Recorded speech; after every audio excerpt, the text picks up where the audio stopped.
At 1 p.m. HST, I know where I will be. Ukulele Underground Podcast for you and me. Aldrine and Aaron and Kalei, and maybe Magic Mike or a guest on the fly. Ukulele Underground Podcast. Now here's the guys. Hello everyone and welcome to the Ukulele Underground Podcast. My name is Aldrine Guerrero, joined by these two fine gentlemen. Mr. Aaron the Voice Nakamura, say what's up Aaron. What's up? And Mr. Kalei the Legend Fergan, say what's up Kalei. What's up?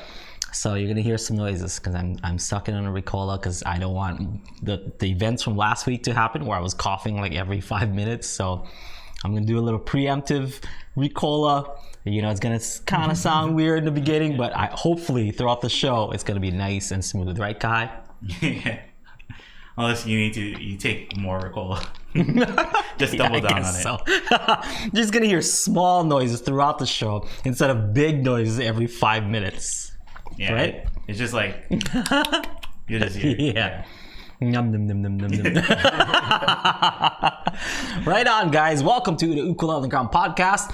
I'm Aldrine, that's Aaron, that's Kalei. We're going to be here. We're going to be answering all your questions. So if you have any questions, ask us right away because we'll get to your questions. I'll try to answer your questions as best as I can. These two guys will come in with their 2 cents. And yeah, we'll come with a super answer just for you, right, Kalei? Mm-hmm. So, gentlemen, do we have any questions left over from last week that we didn't get to, Kalei? Because I know we had a cliffhanger question last week. Go ahead. Yeah, we did have that question, but I also wanted to do something before we get to that. Yeah. So we haven't been talking about it, but we have the song challenge, right? And we didn't really set a deadline for the song challenge. Okay. So I figured maybe we can do that and remind everybody that, you know, to submit your songs and stuff too. Okay, yeah. So next week, I guess, because we did it, like 3 weeks ago?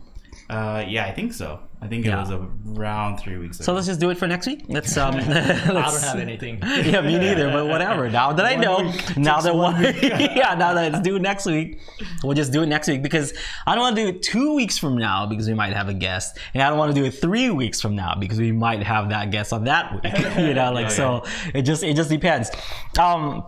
So it's not, you know, like, I guess we could talk about it. Like we're trying to book a guest for sometime this month, maybe like at the end, either the week before or the last week of September. Where we're trying to get Joe Souza on our little podcast to talk ukulele, to talk ukulele shop, to talk ukulele building, any kind of luthier questions that you guys may have. That's the time to ask them. So if you guys are into building ukuleles or want to know a certain thing about building ukuleles, you can definitely email us, right, Kalei, at this email, maybe, perhaps this one over here. No. It was not ready for that. Yeah, I was looking for there it is. There, yeah, this one. Well, no, wait, no, not that one. This. Yeah. Questions? Yeah. Questions. Questions at ukuleleunderground.com. Feel free to ask us any kind of question there. Like I said, we're gonna have Joe Souza in a couple weeks, 2-3 weeks, sometime this month. Yeah, we're gonna have Joe come in. I've been working with Joe for a long time, you know, on ukuleles. We've built ukuleles together. Or I've helped design the ukuleles and he built it. I don't want to say that I built these. I did not touch them at all.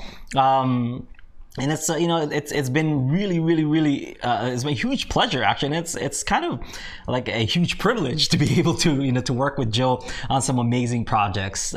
So we'll talk about those when he comes in more detail. But a lot of Kanile's features, like we worked on together, so we can talk about that. It's gonna be awesome, man. I'm looking forward to it. Joe's a good friend of mine. We're such good friends. Like when we first started, I'll ask him when we get him on the podcast. When I first started being a Kalei artist, I would just call him like all the time. We just talk ukulele like on the phone. He was like a married man, like at like 8-9 o'clock talking to another ukulele because I just had so much questions. And Joe Souza is the kind of guy who will like talk to you for hours,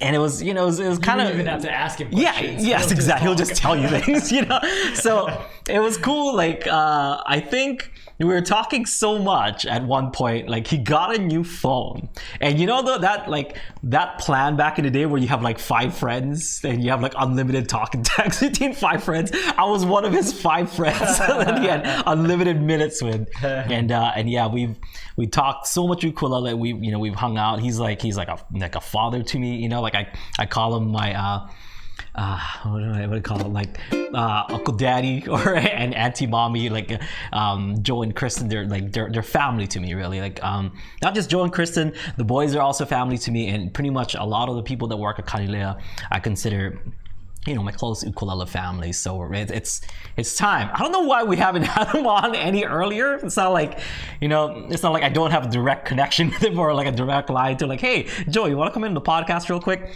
I don't know why. Just never thought about it until now. So we're like, let's just get Joe on. And I think people would want to hear all the things that he has to say about building ukuleles and about projects that we've started.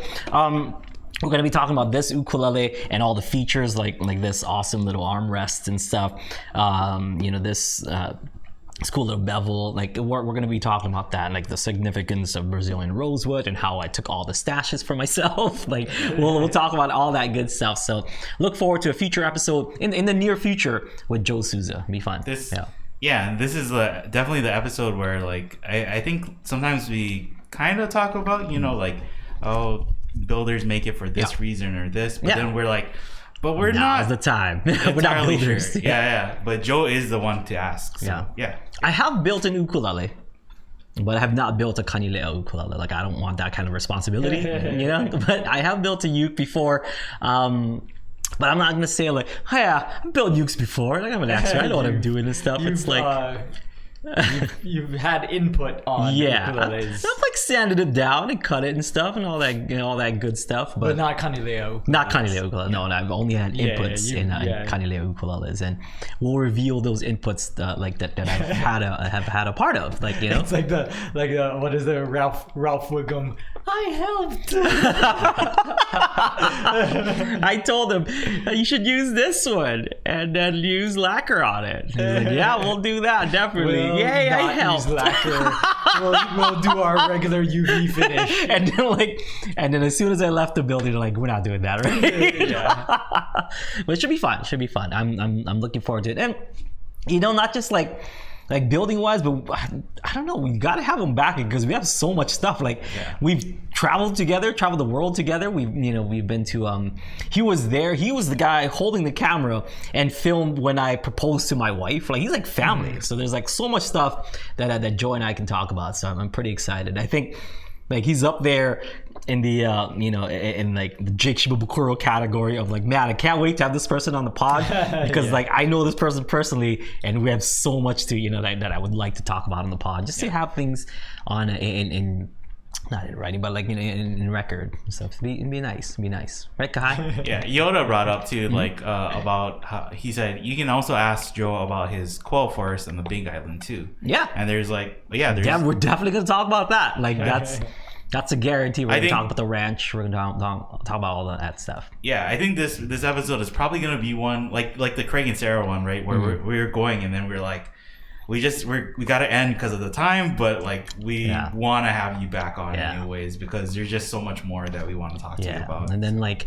after the after the cameras like stop rolling, that's when we talk about the real stuff, right, Kai? That's for the U++ members, right? That's when we get to the good stuff, But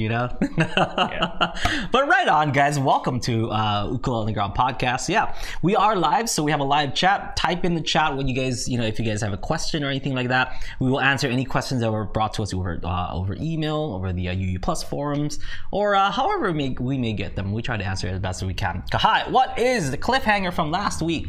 Again, before we get to that, that's right.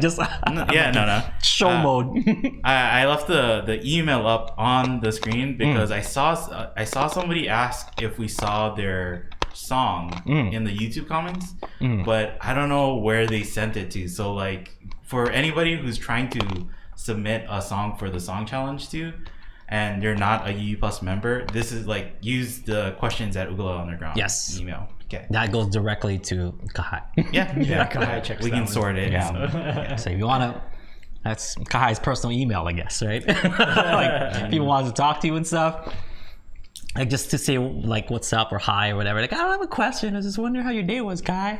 And I hope you're having a good day. You know, like if you don't think no one's listening to you or whatever, this one person does. There is a. I I'm think gonna write that email now. Well, I think the last time you told people to do that, I did get a couple. Oh, really? Emails. Yeah, they'll listen. They'll They're them. like, how do you take Aldrine being so mean to you sometimes? like nice mean? Like I'm not like mean, but it's like overly nice sometimes. Like, are you okay? Like, Kai, tap the microphone 2 times if you're a prisoner there or whatever. I'm gonna make this microphone sound like a rattle. It's like Morse code. So, anything else, Kai? No, I just wanted to get No, okay. that. Good. I saw that comment. And I didn't know what they were talking about. So please send it to us. Questions at Ukulele Underground. Yep. That. Okay, yeah, let's go. Let's dive right into it. What is? I believe it was Jim's question. Yeah. What was the question? It was about double course ukuleles, right? Yes. And so Double he strings. said, we answered most of his questions last week, but then so he called this one the juicy question. Juicy. Are there techniques for playing finger picking style over the double strings? For example, do you pick one string, pick both? I find picking the double string is jarring against the single strings, and try to play the cleaner sound of the low G on a single course ukulele. The answer is yes and no, and I'm gonna explain. And I'm gonna explain this. You can, like pick off the one string if that's, if you're going for that one string sound. But I guess in that case, just play a 4-string ukulele. You're playing an 8-string ukulele or a multi-string ukulele, so you get that multi-string sound. That's like kind of playing a 12-string guitar and trying to play like an individual string. Yeah, it's tough. It can be done. Multiple strings per course. Yeah. Then they're set close together close, for a purpose, so that you can play them at the same time. Yeah. If you try to play like a single string, right, it's probably, or it's not probably, but it's gonna be softer than and if you try to play it louder, then you're probably gonna end up hitting both strings anyways. Yeah. You'd have to, like, if you're gonna pick, you'd have to get your nail in between the strings. Yes, I was gonna say. I've tried that. It can, but then it's just so much trouble that it's worth, honestly. And I'm gonna say a story because it pertains to this particular question. There was this one time. My friend Kaniho, he's the guy who plays bass with the face tattoo and stuff. He's a huge Kalei Gamiao fan. Like he likes Kalei, and he likes that song "Kiss from a Rose" that Kalei's done. Yeah. So there's that one time, I think, when Kalei came down for the retreat, and I think I was driving him around, and I'm like, I gotta take you to my friend Kaniho's house because he would trip, he would trip out because he's a huge Kalei fan. And we surprised him, and he's like, "What? Kalei's in my house?" And then he's like, "Kalei, I'm gonna, if you could indulge me, can you please play like Kiss from a Rose?" And it's like, we left our ukes in the car or whatever. Like, I just wanted him to like meet Kalei. I didn't want to put Kalei, on the spot to go play stuff. But Kalei's like, "Oh, no, I'll play." And so they have an ukulele. And Kaniho does not have a regular uke. He has an 8-string Kamaku ukulele. So, I was like, well, it's an 8-string. I don't know. Like Kalei plays like 4-string. Kalei's like, "No, it's fine. Like I'll just play it on this, like like an 8-string." I'm like, "I don't know. Is it gonna sound fine?" He's like, "No, it'll be okay." So Kalei got me out, ukulele master. Takes an 8-string ukulele, plays "Kiss from a Rose," and doesn't mind, just plays the double string, like has that like kind of chorus effect on it, and it sounded pretty interesting, honestly. I might have a video of that, but I know definitely Kaniho has a video of that. I know he took a video, but me and Kaniho were just both like swooning over like Kalei playing "Kiss from a Rose," and it's like, and I'm a professional ukulele player as well, and I'm just like, man, this guy is so good, and he made that 8-string sound, and like. The way that he attacked the strings, it's as if like he plays an 8-string like normally, but he doesn't.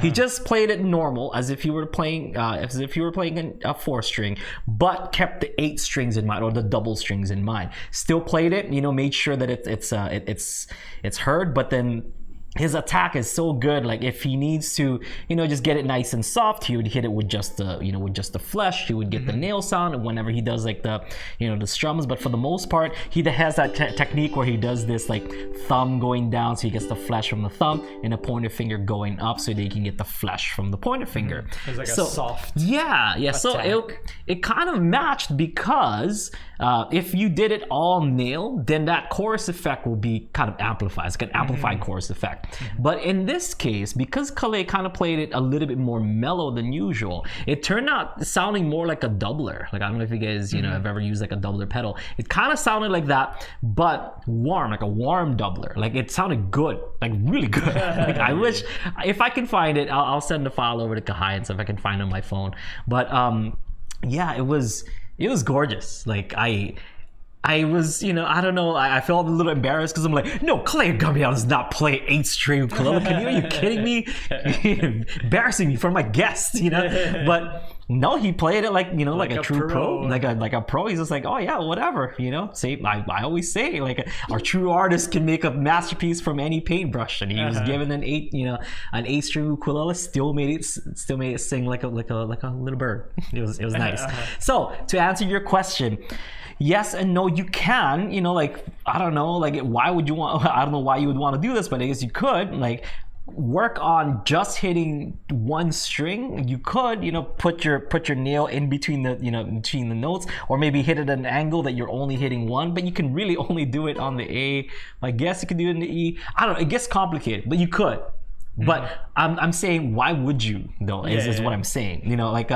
So I'm not saying it's impossible. I'm saying don't. I'm saying, why would you? Because own it. You know what I mean? Like if you want that sound of a 4-string ukulele, play a 4-string ukulele. If you're if you have an 8-string, that's what it's been sounding like the entire set or whatever, the entire song, and then all of a sudden you're trying to do these single notes, then it's it might not even match in that case. So just play the double notes, because it's not like the audience isn't used to hearing a double noted strum already.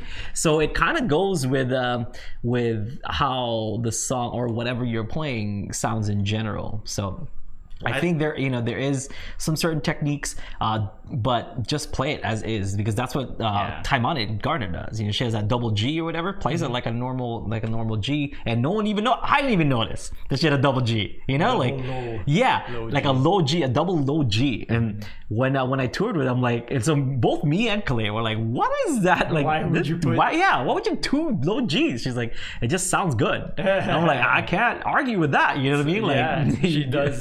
It fits her style. Yes. So to answer your question, yes and no. Yes, I guess you could try to aim for just one string. You would have to attack it a certain way. There is a certain technique into doing it, because the angle that you would need to hit the strings to do that, you could. But my advice is to just play both strings. It sounds okay. Kalei Gabriel did it. It sounds fine. I think some guitarists try to get around this. I coughed anyway. Yeah. Some guitarists try to get around this anyways by having the double neck guitars, right? With one neck where it's a 6-string and another neck is 12.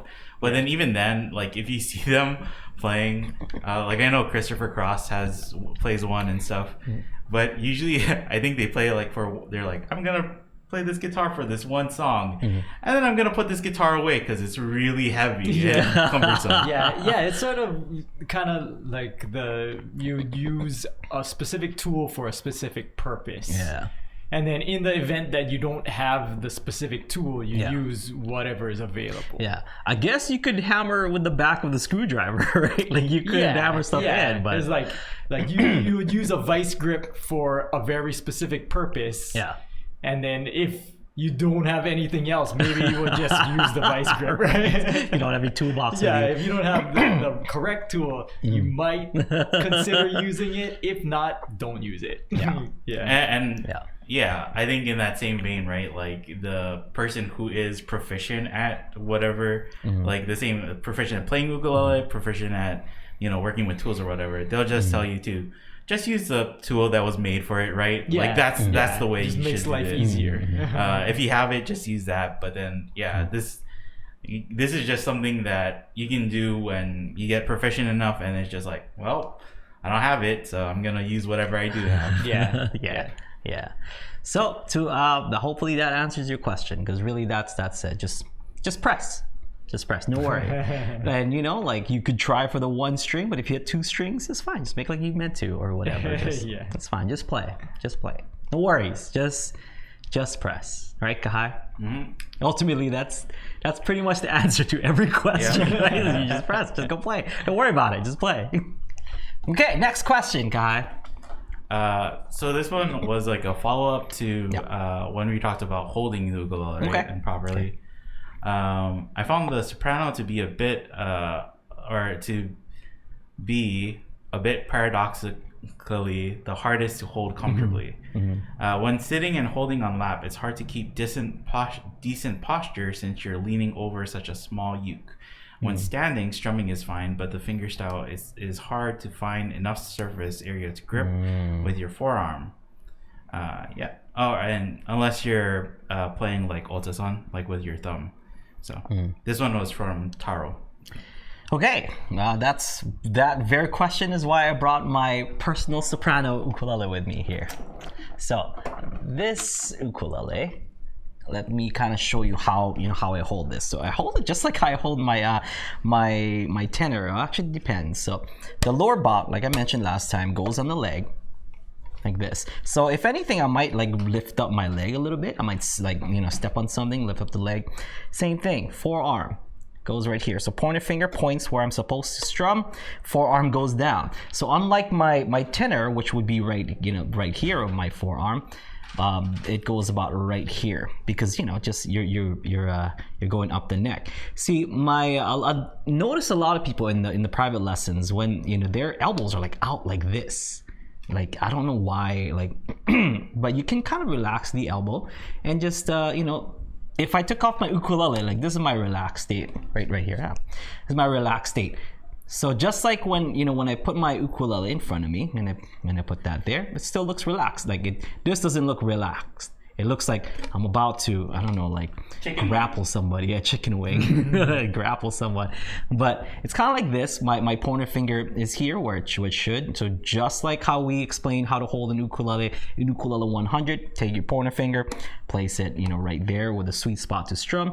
Place your forearm down, point yourself, point down to the ground. Okay. Oh, I wish I tuned this.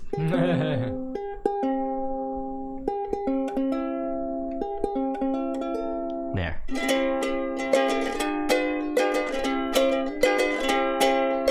And if I want to pick, like you said, finger pick, all you got to do, pinky finger, lay it down like this. If you have to, bring it back up. So it's not like you're putting your elbow out more. It's just you're putting your elbow a little bit more in. So.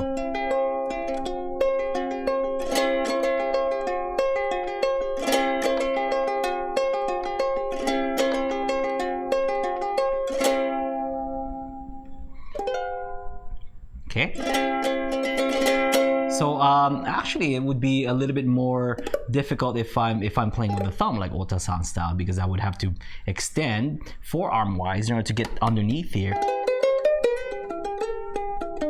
I mean, same thing. It's not hard or anything, but I just think it's a little bit more because you're extending the forearm reach like so. But down here. So my wrist doesn't look like it's like it's in a weird position or whatever. Everything looks straight. No, sorry about that. I'm just kind of keeping it up, but normally my wrist would be here. So wrist is straight on the left, wrist is straight on the right.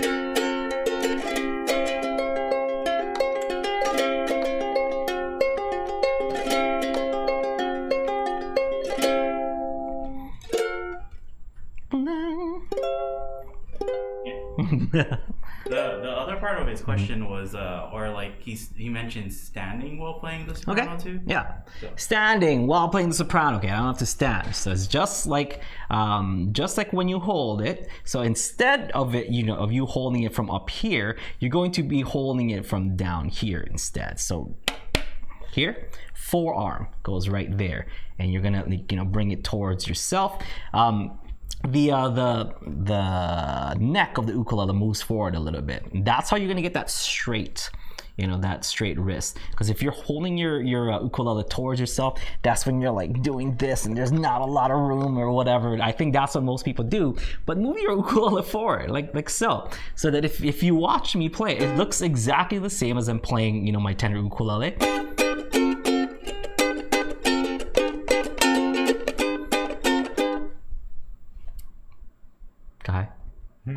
Tequila.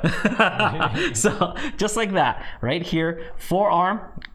Instead of the corner up here, you're gonna hit more of the corner down here. You're gonna hold it against your body. It's gonna seesaw, like forward like this. With your left hand, you want to support it from the bottom and hold it like so. You can use the pillow grip that we talked about. You can use this knuckle and this big knuckle as two main points if you want to do that. If you don't want to completely do the full pillow grip, you can do that if you want to. As long as you're supporting it from the bottom somehow, that should be enough.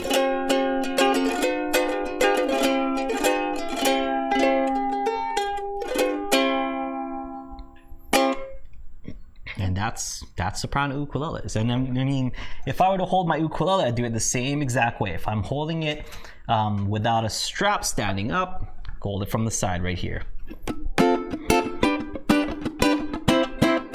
Okay, you can show the close-up so that people see that I'm not resting it on my leg. It's up here. My leg is here, by the way. See my jeans? So it's not on my jeans. Here, it looks like that. So instead of it being up here, it's about here. But notice that the headstock of my ukulele pretty much stays the same, like shoulder height when you're playing tenor. But when you're playing soprano, it's a little bit more down here. But adjust to your own liking. Yeah. So I'm supporting it from down here. It moves, just a little bit forward, but that allows me to kind of extend my, my arm, and my wrist is forward. It's not back here. It's not smushed or whatever. I think most of the problems is people holding it in their body like this and getting and I only have this much space to kind of work with, but it's not really. You just move your arm out. Right. It's either one or the other, right? Where their elbow is tucked in, or they're curling their whole hand around the front. Yeah. To try and do that. Yeah.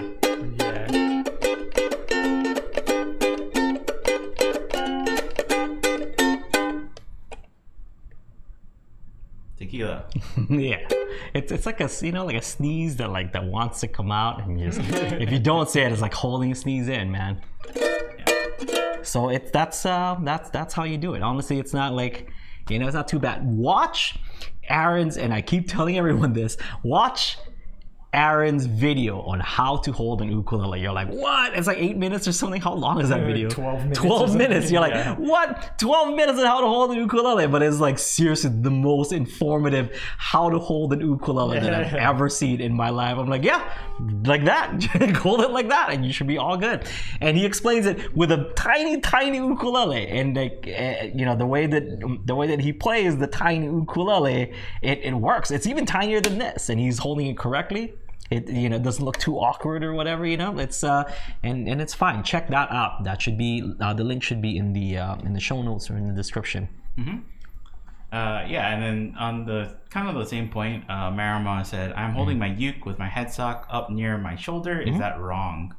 Your headstock up here like this. Well, as long as it's leaning this way. Well, if it's kind of the same height as your shoulder, right? Shoulder height. Shoulder height is fine. Yeah, but then you don't want that to be where it's right next to your shoulder. Yeah, right? As long as it's not up here like this, then that would be, that would be bad if it's up here, because that's exactly what we're talking about with the elbow all too bent and then the wrist in a weird position, kind of doing it like this. That's a weird way to play it. Basically, if it's not comfortable, you're doing it wrong. Yeah, because if you watch, it's just figure it out. Yeah. Figure out what's comfortable for you. Because from here, if I took my ukulele off and I would hold it just like that, it just looks like this. I'm telling somebody a story. Yeah. It's Like my Italian comes out. They do that. Yeah. I think Portuguese. Not Portuguese. Portuguese. Yeah. There's a difference. There's a difference. I have aunties who are Portuguese but are not ethnically Portuguese. But they're definitely Portuguese. Speaking of Joe Souza, Brother Matt is both. Yeah. I think like the reason why too people kind of do that, like their elbow gets tucked in or they try and push their wrist out right where it gets that really bad angle, is like because they're thinking, whether they like really think about it or not, I think they're trying to like overcompensate for like, why am I not getting this? So I need to put my hand out more so my fingers can wrap around the neck of the ukulele a little bit more. Or they're just like tensing up and they're just bringing their elbow and their shoulder like just kind of squishing up by their neck, right? Yeah. But yeah, it's like it's best if you just relax. Yeah. Just relax. Just hold it. Yeah, it takes very little pressure to hold your ukulele to your body, especially if you don't have a pickup in it with a heavy battery. Your ukulele should be pretty light. Yeah. And so it doesn't take a lot. Yeah, just No. Kind of like don't overdo it. Yeah, seriously, just watch that video. It's 12 minutes, but it's like, it's like a life. 10:48. It's a life-changing 10:48, 10-minute video. There is that comment 10:42. in that video. They're like 10 minutes for just to learn how to hold the ukulele. Like hold it. I was like, yeah. In a perfect world, you just hold it. Yeah, just right? tell people to hold it. But so many people have problems that this one addresses like pretty much every question. Right. I mean, imagine how many 3-minute videos you watched, and still haven't quite gotten it. If you just watched the 10-minute video, then you would have been fine, right? See, so like, or kind of balances out. The people who have watched the 3-minute ones and didn't get it, then they'll have to look for the 10-minute one. But if you do get it, then that's fine. Yeah. Like, Yeah. And it's so good because you have like the diagrams and stuff, and it's just like, man, he's like going scientific on us, Mr. Brains over here, like showing us the physics on how to hold your ukulele. It was basically just like a demonstration. Yeah, it was like that's like some Sesame Street stuff that you did there. I'm like, oh, right on. I understood it like as a Big Bird explained it to me. It was awesome. Yeah. Yoda said, how do you keep from strangling the neck of the uke? And I think that goes in line with it too. Like, I don't know why, like people just feel like I need to apply more pressure or I need to push the uke into me more. I need to tighten my grip on the neck to be able to hold chords. Anytime, like any kind of almost all of those situations is probably use less pressure or use less force, and it's more about probably like the angles that you're holding or like how your finger or your body. Well, we talked about like when I think in Ukulele 100 or whatever, like, or 101, where like you really only need as much pressure to bring your ukulele back, right? Like, so if I were to play a C chord, for example, without choking the instrument, if I were to hold it correctly on this side, it would maybe bring it forward like a little bit. But if you're using the corner, it should kind of stay still. But if it goes forward a little bit, just take your pointer finger, play that C chord, not supporting it anywhere else. Like, it's just enough to put it into position. I still have the triangle that Aaron talks about in the video. Watch it seriously. The ukulele here, my body, and my left arm is creating a triangle. Okay, so if there's no triangle, if the ukulele is up here, then that causes you to choke the instrument a little bit. But if your wrist is nice and straight, you're putting it forward, and you're holding it correctly on this side, you shouldn't need to like support it from the other side. But you're probably saying, Aldrine, well, that's a C chord, like it's so whatever, it's so easy. Here's a diminished chord for you that's unsupported. Sounds just fine, you know what I mean? Like, I'm not fully like putting weight on it and bringing it back. It's just about right here. The one that people probably put the most pressure on, right, is like any bar chord. Yeah, here's the B flat. With my thumb over here. Here's F. Oh well. I don't want to play anymore before this song gets taken down. Or this whole video gets taken down. Yeah. So yeah. even picking. You know, like it doesn't need the support back here, but you put your thumb back here for balance, really. You know, like this.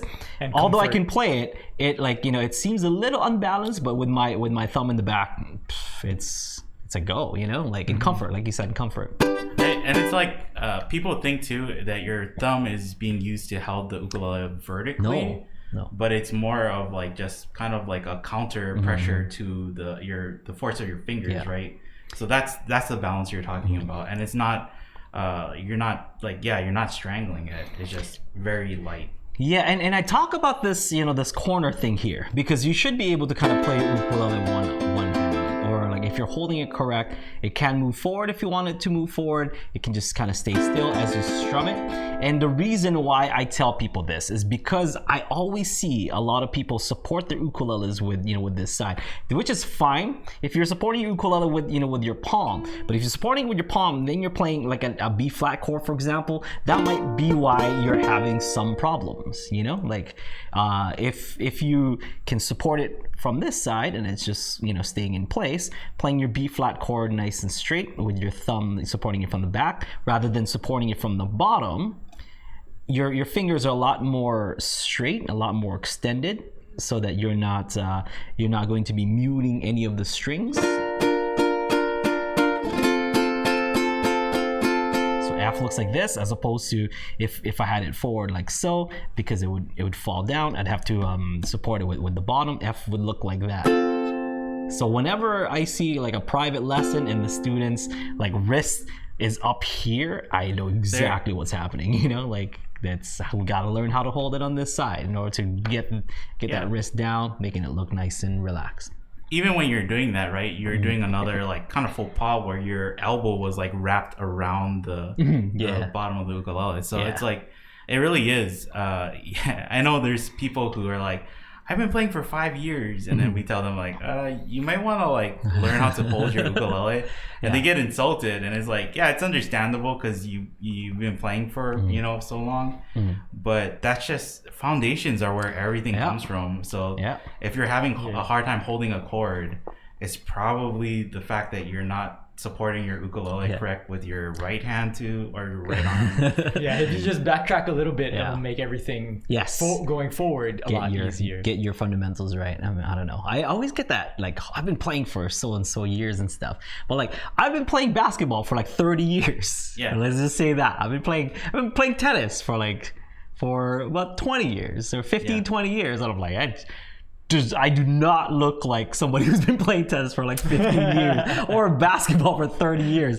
You know what I mean? Like a basketball player, Michael Jordan, would be like, no, that's not how you shoot the ball. It's like, but I've been playing for 30 years. You know what I mean? Like, it's like, no, it's just, you can play, you know, like, or don't have the fundamentals for those 30 years and still be able to play, you know? But knowing the fundamentals does make a difference. I think even like me and Aaron, right? Like we can say like, oh, we've been playing ukulele for almost our whole life. But like, I know Aaron has said it, and I definitely feel this way. I'm not like an intermediate or an advanced ukulele player, you know, at all, like, or up there. So time really, it's kind of sad, but the more time you put into it, you should feel more comfortable with your ukulele. But it doesn't necessarily mean that you're gonna be super proficient.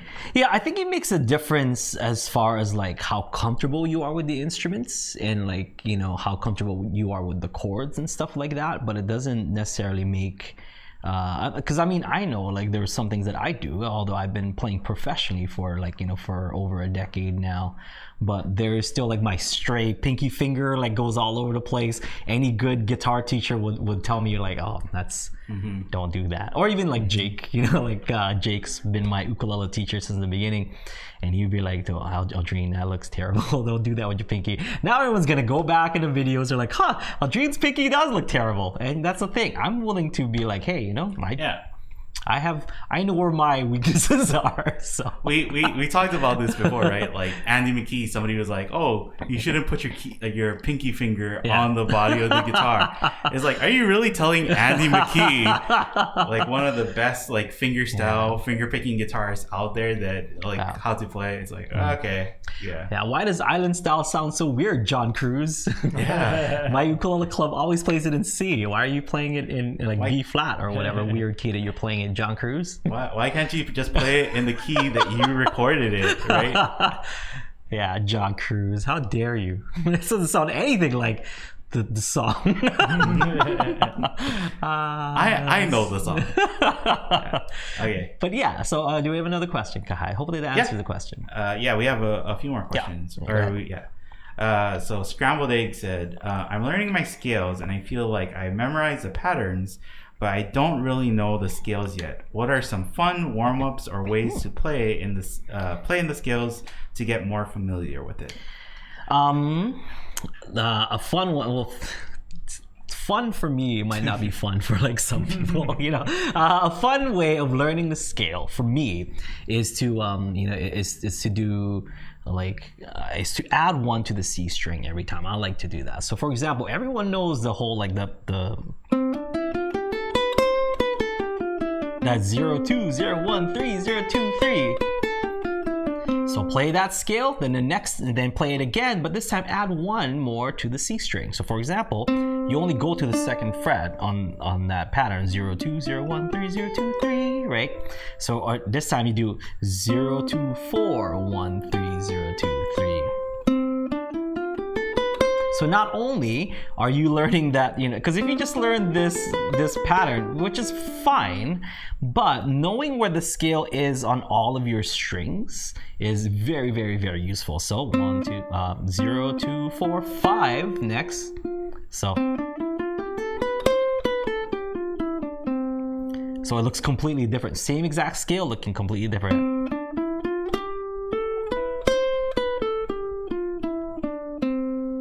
Time. And then of course you're going to find different ways to play those notes, and then maybe add one to the E string. So do next to the 5 and to the 7, then go to the 8 of the 8th fret. So that's like something that you can do. It's like doing the same exact scale, but kind of learning it in a bunch of different ways, in a bunch of different positions, and knowing where every single note is of that scale on your fretboard. Another fun one is modes. I don't know if people, so this is becoming less and less fun and more fun for me. Okay. So what modes are, it's you're starting and ending in different parts of the scale. So for example, you do 1 2 3 4 5 6 7 1, because that 8, same note as a 1, right? Then you do 2 to 2. So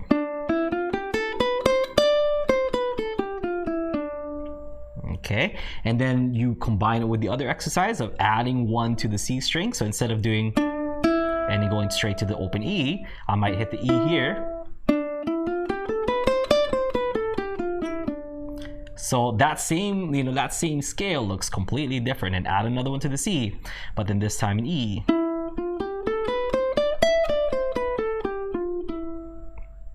So that's 3 to 3, then 4 to 4, 5 to 5, so on and so forth. It's kind of going 1 2 3 4 5 6 7 1, then 2 3 4 5 6 7 1 2, 3 4 5 6 7 1 2 3, whatever it may be. Yeah. So that's kind of what that's what you do, and then do it in a different scale. Now that you've done C, do D now. Like I usually tell people, work on one scale a day. Don't be like C. Okay, got it. Now F. Now G. Now A. Because you're just, sure, you might be picking up something along the way, but it's good to concentrate on one scale so that you know where those notes are. And then if you're gonna keep going with the practice on one scale, learn all the notes in that scale, do all those things that I just showed you, and then pick a song in that key. Okay, and then and learn the picking patterns. You're going to learn that the picking patterns correspond to all the notes you just played. And if you're done with that, if you're a little bit more advanced, give yourself a chord progression in that key, and then use the notes that you just practiced to do an improvised solo. You know, there's so much things that you can do with scales. Yeah, I was gonna say, like, in the same vein as you practicing the scale in different, like, moving up the C and moving up the E string. Like, somebody might be like, oh, well, what's the, like, practical use of that, though? But could you demonstrate quickly, maybe, like, if Aaron could play something and you playing it on one string and showing how you can play the same, same picking, but on a different string. And where this actually does apply is, like, I remember a time when you broke a string, right? And you just like, when it might not happen to you, but you break a string and then you just keep playing. It's and you have not to like play Europa at Island Bazaar in front of people. Your A string breaks. You're like, oh yeah, it's only the most important string right now. Okay, maybe just give me a 1 and 4. Oh, me 2. Yeah, 1 and 2. D minor. What was that? D minor, yeah. Okay. So that's C and D minor? C and D minor. So in the key of C, assuming. So maybe my riff will go something like this. One more time. Okay, play it here.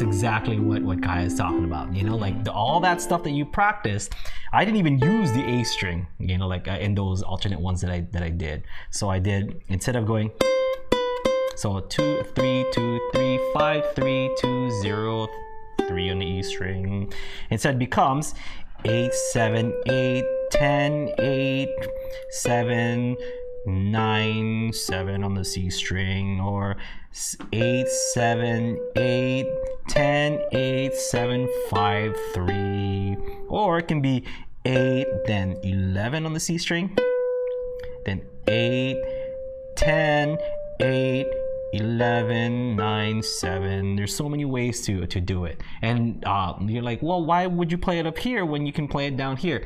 Tone. Okay. Or what the line that comes next. Yes, that's true. That's true. So what I mean by tone, let's go over tone. So the tone be that skinnier string is gonna be brighter as opposed to. You can hear it, like this is it's pretty obvious the difference. Yeah. And then even a thicker string. With the C and the E. So tone wise, if you're playing a song like for example, you're using that. So, or you can do a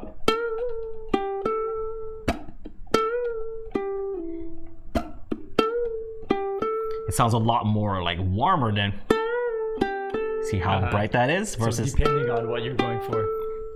There's like so many ways to approach it, and like Aaron said, depends on what comes after. So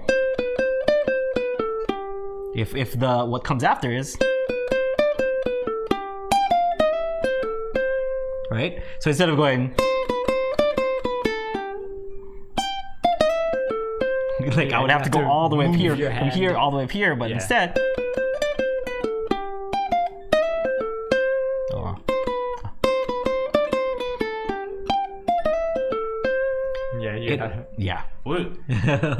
We talked about how we noticed certain musicians who it's like, oh, they practice their scale, but they only practice their scale in one position. Because they only stick to that one position, and then you can see when they're improvising, they start running out of notes to play because they don't know how to move up the neck.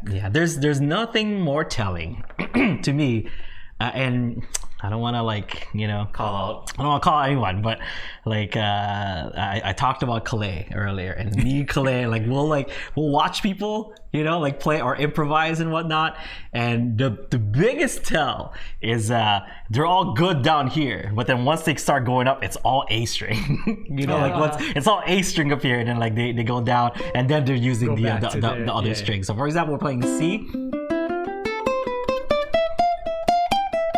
It's all like A string,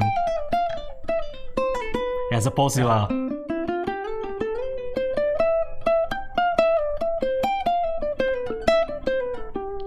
going in one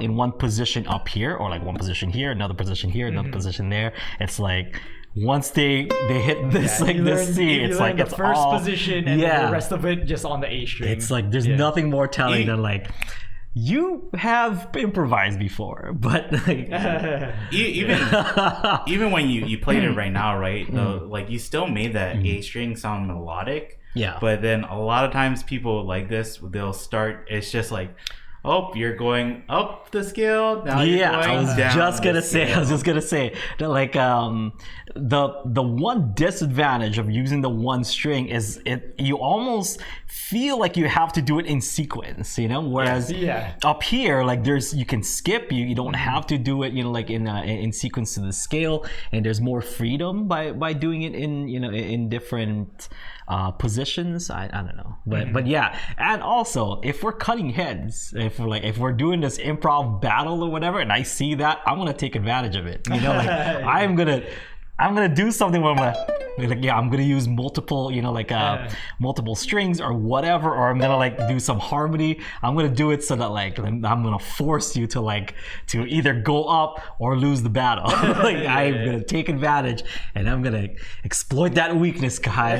Got a weak jaw. I'm just gonna keep aiming for that jaw. I think that's what good improvisers do, right? Because they realize it's kind of like the better you become, the more you can kind of like, I'm gonna throw this guy off by not like staying on the tracks, right? Yeah. Like, it's like, okay, we're fighting, we're boxing, and this guy is throwing a lot of straights. What if I come at him with a hook? It's like, oh, he doesn't know how to dodge hooks. He doesn't know how to defend. No can. Yeah, just like, me and Kalei were pretty good. Speaking of Kalei again, we're like, okay, majors, minors, whatever, like chromatic stuff, we're all good. And Abe comes in with an like Arabic scale, and we're just like, okay, you're all right, we'll just fine. Put our ukuleles down now. And so you notice that our weakness is like, cool, major, minor, chromatic, got it. I'll throw a wrench in these guys. We're like, okay, well, we put our hands down. We're like, we lose then, I guess. It's pretty obvious who has the upper hand at that point. You can tell that's probably what Abe, like, the thought process going through Abe's head, right? Like, definitely. Looks around and he's like, okay, let me throw this out, guys. Let's see how you. Who brings guns to knife fights, guy? I thought this was just a fun, a friendly match. A friendly match between three friends, finally in the same room, jamming together. Abe. After many years of being separated. Abe, they're already dead. And then Abe just comes out with an Arabic scale out of nowhere, and we're just like, and which made me a better player. Every time I get into a battle with somebody better than me, like it always makes me a better player, because what did I do that night or that weekend or whatever? Learn my Arabic scales now. I know them now. You know what I mean? Like next time. But Abe is probably gonna throw like some other, like maybe a Jewish scale, at me, and I'm just like, oh, what the heck, man? And I'm gonna have to learn that, I guess, But that's how you get better, kids. That's how you get better. I've been beaten and just stomped down by the best, and like that's why you dust yourself off and try again, right, Kai? Yep. At first you don't succeed, something. I don't know how to link that, but if you go to our Instagram, in the IGTV tab, we have the Breezin video where it's like an ukulele showdown between the three of them.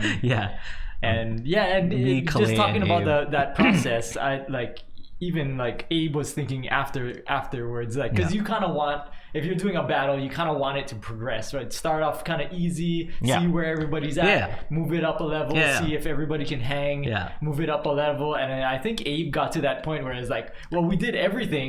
Like, where do you go from there? And so he was like, well, I guess I can go here and then see it, and nobody else could hang with him. So, I guess we're finishing the song now. End it. It's good. That's it. We're not gonna go anywhere because Abe could probably keep going, but me and Kalei, we're not gonna be able to keep going. So we found the edge. Yeah, that's it. That's it. But I'll be ready. I'll be ready for next time. I'm ready. I'm ready. I need my rematch with Abe. I need it. I need it. Yep. Okay, we have another question, and it kind of ties into this. So Tara asked another. He said, compared to the old days when only CDs were available, nowadays we are spoiled with HD YouTube videos. Yeah. But it's still not trivial to learn a song from just the video. Excuse me. What are your tips for the best process? Example, probably identify the key and chord patterns first, then maybe the melody line followed by the rest of the notes. I've been trying to learn. So he said, I've been trying to learn Brittany Paiva's Titanium. So specifically, yeah. I mean, seems like you're on the right track. That's exactly what I would do. I would figure out whatever the key is first, then figure out what the chords are, because the chords give you a huge hint of what those notes that she's going to be playing. Because I don't know if you were here or if you watched the video with Mike talking about key centers, and when you're playing chords, when it goes to like say we're playing in C and it goes to F, the notes that that sounds the best in that chord are those notes that are within the chord. Like it's still in the key of C, so it's still within that scale of C, D, E, F, G, A, B, C, but the preferred notes in that chord is A, F, and C. So if you land on those, most likely it's going to be those notes. If not, then it's probably going to be one or two notes away. So it's always a huge clue to figure out what the chords are first. Once you get the chords down, then everything else should be easy, because if you have the scale already, you know what notes they're not doing. And if you play a note, if they're doing like a like a note in between where like they're adding like a little a little chromatic thing in there, then it's just a half step away. But for the most part, you have all the right notes in that scale. Yeah. So that's what I would suggest. That's how we figured out stuff back in the day. When I was trying to figure out, say, like Europa, like I didn't know what key it was because it started in a G minor, so I thought it was G minor, and I'm just like, why? Like, if it's in G minor, then it would, then it would have the what note was it? Then it would have the I guess it wasn't even that one though. Oh, the E flat, like the E flat was not there in in Europa. So I'm just like, why is it that it's not there? But it's the first chord. I always just assume whatever the first chord is like that key. And so when trying to figure that out, I'm like, okay, cool. So I'm not mapped out. I'm like, okay, it's D minor, then G minor, then C7, F, A minor, D minor, G minor, A7, then D minor, A7, then D minor. Mapped out the chords first, because when you play that song, like right there, that's that G minor, F, like again, back to G minor.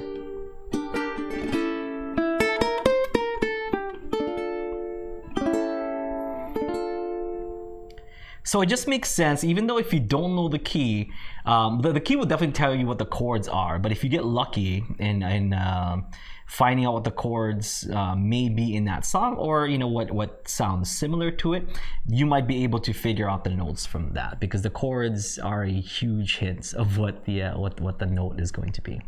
I think it's kind of. I think it's like almost where whatever you're having an easier time doing, just go follow that path, because it's like you're getting breadcrumbs, and so it's wherever you get more breadcrumbs, and just keep going with that. because it's kind of interchangeable, right? Like chords or the melody notes.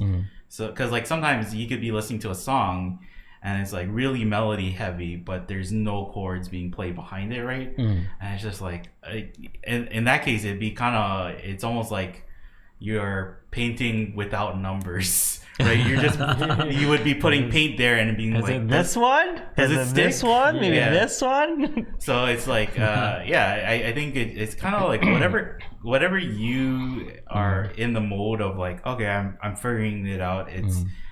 I'm getting through this with momentum.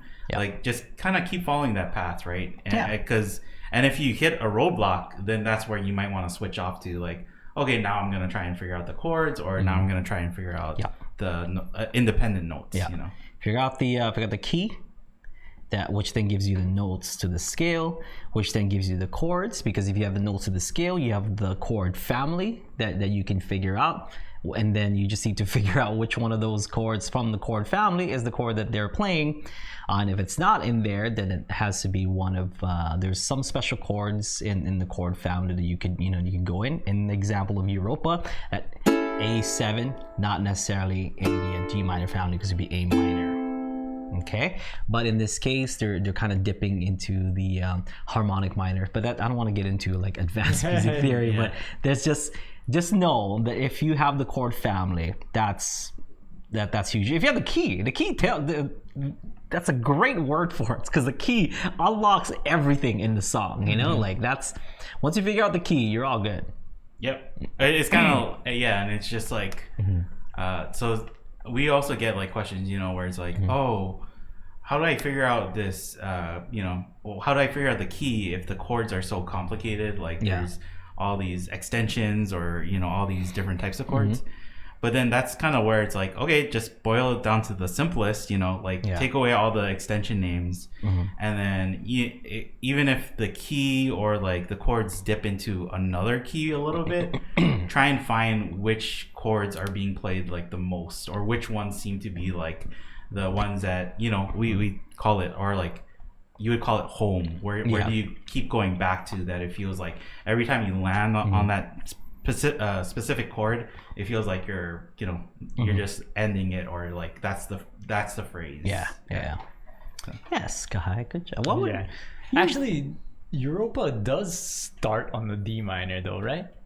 But you don't hear the chord. It starts because it's like bum dum da da da da da da. The first chord you hear, so it actually minor. does start on. Right? You're right. Like another song I thought of too, right, is Hotel California. That has like chords that is like, if you mapped it out, you might be like, I don't know what key. But that's just like fives and fives and fives and fives. Yeah. So I do remember like starting out on ukulele, not really knowing theory, not really knowing much at all, and then just picking out melody lines. And that's just fun in itself, right? Do whatever is easy and fun for you, and then you'll get better and you'll learn more, and then you start to see the patterns. Even easier from there. But just have fun with it. It's like it's the main thing, I think. It's like people say like, oh, should I figure out the chords first, or should I figure out the picking and stuff? Well, it's like, if you do either, both of them, it's like training your ear, right? Training your ear and training your intuition of what you're playing. So both lead to the same thing. Both help you get better as a musician. So really it is like just whatever you're enjoying or whatever you're, getting through. So and the more that you listen to the song, the more that you internalize the song. Because if you think about like all like the professional ukulele players or anyone who's good at music, they have the song in them and they're just playing along to the song.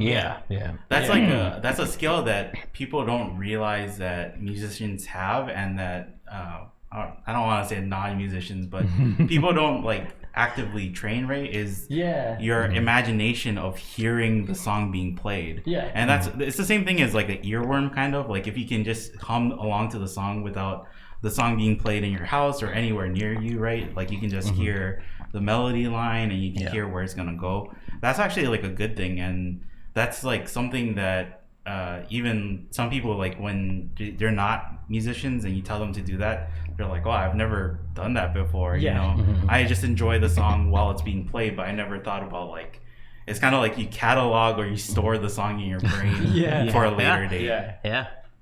I was just talking to my girlfriend about this, like, because she's one of those people who gets songs stuck in her head, and I was asking her, like, when you have a song stuck in your head, is it almost like the song is playing? Like, you can replay the song in your head? And she was like, oh yeah. And I was like, some people don't have that. And she was like, what do you mean? Like, like what, like it didn't even make sense to her, but there are people who like can't just replay the song in their head and like hear the tone, like even like the singer's tone of their voice, and you know, so I would imagine that it is a lot harder, but it's something that you can cultivate though. If you do it naturally, I think it's like you kind of think like, well, I know some people can do it better than me, but you're telling me that people can not, or people don't do it at all. Like, this isn't something that I actively turn on and off. It's just like something that I gotta live with, you know. And it's the same vein of like, there's a type of person who, when they read, they don't imagine anything happening, you know. They just read it. The words are just going through their head, and so like they can't imagine when they're reading a story or something, like what the characters, and they say like, I can't empathize with the characters because it's just like words, right? It's not like I can imagine a living person. So it is a skill that like imagining the song that you either hearing, the song you're hearing, or the song that you want to play it to, even, you know, like and the more that you do it, the better that you'll get at it, because like I imagine, like for anybody who has seen the Mona Lisa, you can like close your eyes and imagine the Mona Lisa, right? Like just the basic, the composition of it. But I imagine that like painters, real painters who are like classically trained in painting would have way more detailed, like you tell them to close their eyes and they know exactly it's the palette. That's the thing that you do, like you tell somebody, draw a bike without looking at anything, just draw a bike from memory, right? And once people start doing, they're like, holy cow, what does a bike look like? Like I have a bike, I've seen a bike every day, but I don't know how to translate that to my hands. And the same thing with as a musician, you have to build both that internal like imagination of what the song is going to be and your external ability to take that and then produce music with it, right? Make your fingers move in the right place to make sound. So I remember, and so it's like the same thing with you. Like if you were to say like a song, tell Aldrine a song that he's heard before, and say like, what key is that? You would probably be able to do it. I could hear it in my head and like try and then kind of figure it out based off of that, right? I was gonna say, like when I was young, we had like you know those Casio keyboards and stuff, and it's not like any of us like took lessons or piano lessons, but we're just like, hey, look at me play like a whole new world from like Aladdin, where like you would just, you know, like single notes, and that's kind of where it started from, you know, like, and if you could do that with the keyboard, why couldn't you do that with the ukulele, where you're just hunting like, oh, and there's the Power Rangers song, you know, like as a kid, it's like, man, that's what everyone. I learned the Power Rangers song when I remember being in 4th grade and doing exactly that, it's or like you know, like just those like tiny little melodies you just figure out on your own, and it's not like someone tells you like, well, it's gonna be in the key of C and it's gonna do, you know, like you know, these chords with it. It's like, no, just figure it out, and the more you do it, the better you'll get. That's like starting off learning how to sketch something, and then eventually you know how to add all draw the rest details. Of the owl. Well, it's like the same thing. It seems like I think people are like, oh, it seems so wasteful to do this though. But like that hunting and pecking of like, I'm gonna just pick one string and just go through every single note until I hear when that note lines up. Like that's the place where you start off with, and then eventually like you can kind of, your memorization of what that note sounds like should get better. So then the next time it's not like you hear that note, it's not like I gotta go through and pick, you know, every note on every note on the fretboard. Now it's like, oh, okay, I can pick every other note. Then it's like, oh, I gotta narrow down to these, you know, 5 frets, and then it's just like, yeah, I know what note that is. You know, I can hear it in my head and I can reproduce it on my ukulele. So. Yeah, just try. I mean, I remember like my dad playing ukulele, and he's like, he knows chords in C, you know, so every single song that he did was like in the key of C, but because he knew the chords in C, he'd be like, okay, well, that's not the chord, maybe this one. And like he'd sing it and then like play that chord. It's like, oh no, that's not it, maybe this, and then oh yeah, that's it. And that's how you would figure it out. It's not like well, here's the notes to that scale, so maybe it's this, maybe it's an alternate whatever, maybe it's E7 in there. No, you just like, oh, this works, that sounds good. Yeah, I think that's, you know, like going back to the question, Taro said like, oh, now we have YouTube videos. And I kind of feel like that's where some people, you know, they comment, the first thing they ask is like, where's the tabs? Where's all this information?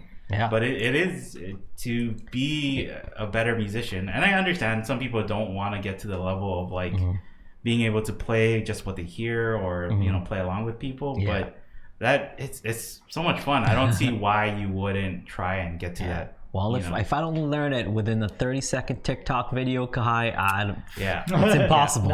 It's not worth it. You know, I want to learn it within 30 seconds. I want to learn how to play ukulele, cook, and all these things. teach me campanella right now. Come on, break it down for me. That's how I learned how to make eggplant parmesan in 30 seconds or whatever. Right? Yeah, that's just how technology, that's just how the generation is now, Kai. Like, you know, we're a bunch of dinosaurs. So, you know, and it's just us preaching, you know, in my day, this is what we used to do. We're the grandpa, right? Like waving at the clouds. Like, old man angry at cloud. That's what we are, apparently. You know, we're just like, these kids don't know how hard it is to hunt and peck and whatever. learn the Jurassic Park theme song by yourself. or my personal favorites. Oh man, as a beginner ukulele player, those are like, we played the Jaws theme, like oh man, Power Rangers, Jurassic Park. I learned all of it. I'm the best. Best uke player in this elementary school. I had that same experience too. Like as a kid, it's just so fun to like show your friends, right? Yeah. And now, you know, like you might play something and then somebody would say, oh, that's not in the right key or whatever. But back then it's just like, is it identifiable? Yeah. Like, that's a song, you know, it could be a totally different key, but back in high school, I had a friend named Joe Mahuka. He didn't know anything how to play proper ukulele. I mean, beyond, you know, like 4th grade chords or whatever, but he did know how to play Song of Time from Legend of Zelda. So everyone's like, oh, Aldrine, can I see your uke? Like he would play that and like, okay, cool, I'm good. Like as he would just play that one song and then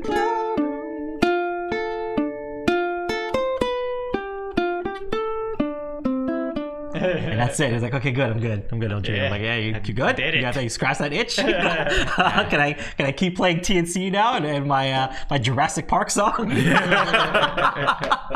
All right, guys, we gotta go. We can keep talking about this stuff. Yeah. Kalei, any other businesses we need to attend to before we go?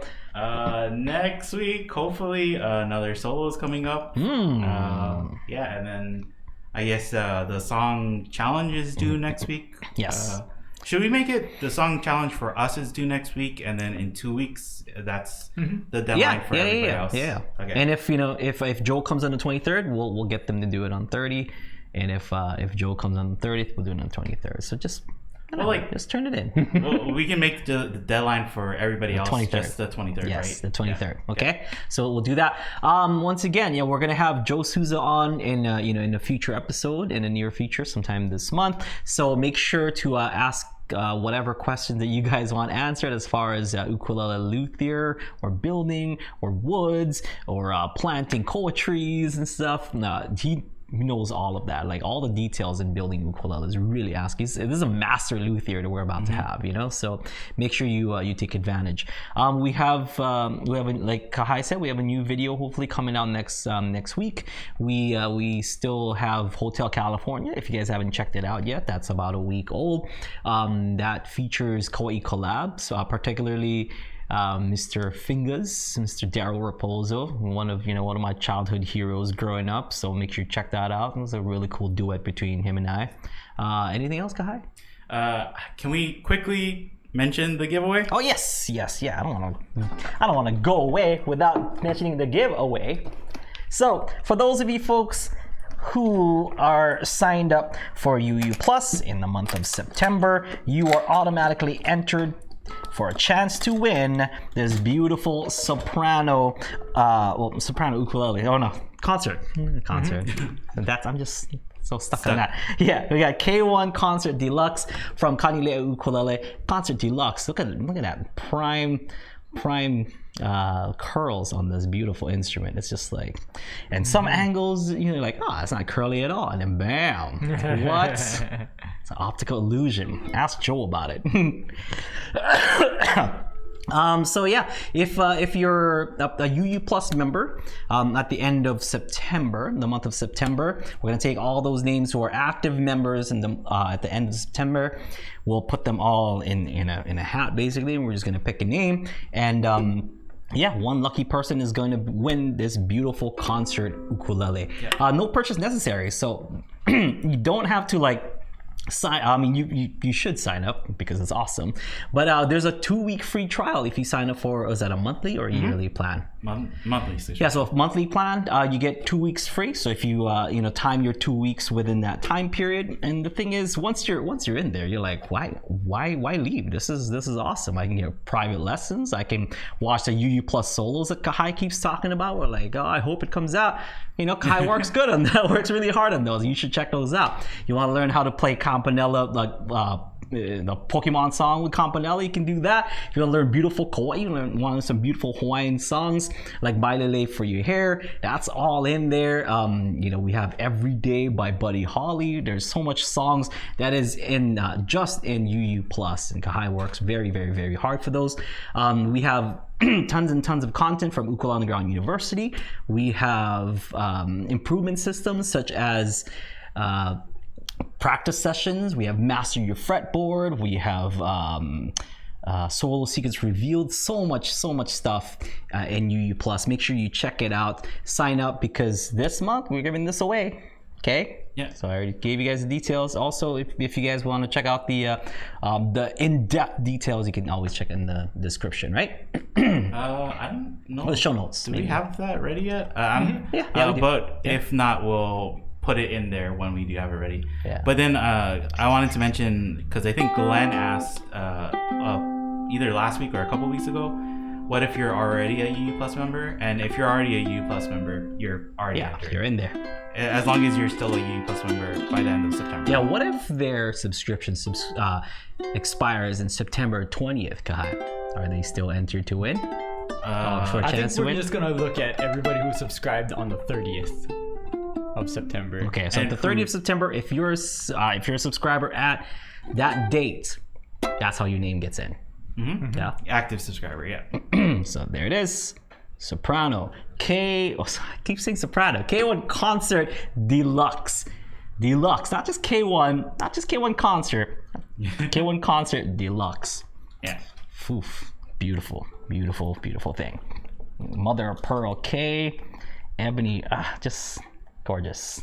All right, comes with a case too, so we're not just gonna send the ukulele in like a bubble wrap or whatever, it's gonna be in that this beautiful hard case.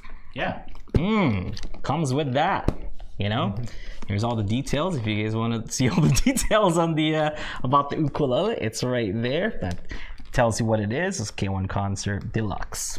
I mean, like a case alone, a hard case alone can be like what, $50 to $100? $50, yeah. So yeah. So even that.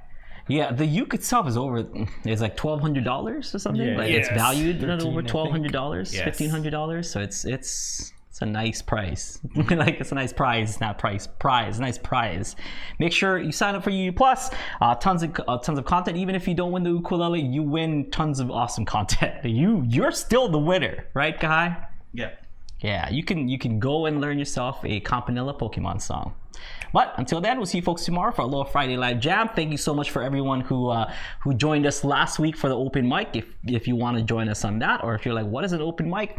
First Thursday of every month, we do an Ukulele on the Ground open mic. Make sure to subscribe or to follow us on Instagram. Subscribe to us on YouTube, and you get all the details and stuff. Okay, everything that we're up to. All right. So we'll see you then. Aloha.